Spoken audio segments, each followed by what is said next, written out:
আসলে ৫ই আগস্টের পরে দেশে যে পরিমাণ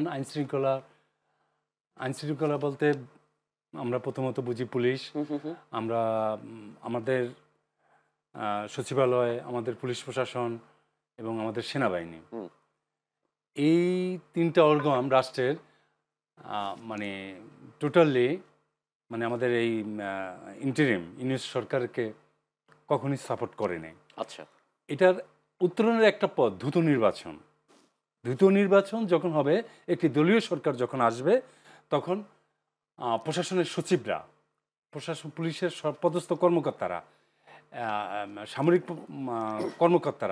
কর্মকর্তা, আমি ডিজিএফকে বলছি, আমি এনএসআইকে বলছি, এই যে আমাদের রাষ্ট্রের যে অর্গানগুলা, এগুলা দলীয় সরকার যখন একটি নির্বাচিত সরকার আসবে, তখন আইন শৃঙ্খলা পরিস্থিতিটা স্বাভাবিক হবে। আচ্ছা, আর মাঠে একটা প্রচারণা আছে, যেমন সচিবালয়ের মানে আমাদের সচিব পর্যায়ে, পুলিশ পর্যায়ে তারা ম্যাক্সিমাম গত 16 বছর বা 17 বছরের যে আওয়ামী লীগ সরকারের তারা যারা পদায়ন ছিল, তারাই এখন আছে প্রশাসনগুলিতে। না, বেশিরভাগই তো পাল্টানো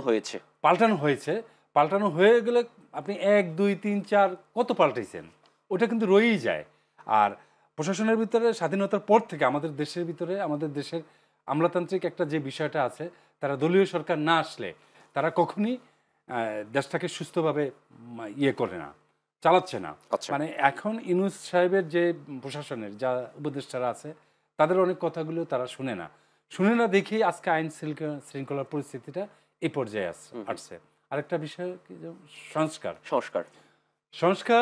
সংস্কারের যে ইতিমধ্যে আমাদের যে কমিশনগুলি গঠন করা হয়েছিল, সেই কমিশনগুলো যে প্রস্তাবনাগুলো দিছে, এগুলা ওকে ডান, এগুলো হয়েছে।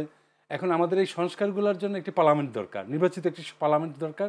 সেখানে এই সংস্কারগুলা সেই নির্বাচিত পার্লামেন্ট এই সংস্কারগুলা তখন পাস করবে। এখন প্রস্তাবনা এগুলো দিয়ে রাখুক, গৃহীত হয়ে থাকুক, তখন এই নতুন সংসদ এসে, নির্বাচিত পার্লামেন্ট এসে এই মানে সংস্কারগুলি করতে হবে। রাষ্ট্রের সংস্কার না হলে এই দেশটা মানে সচল থাকবে না। আজকে আমাদের এই যে মব বলেন, সব কিছু বলেন, আজকে নির্বাচিত সরকার নাই দেখা এই পরিস্থিতিটা হচ্ছে।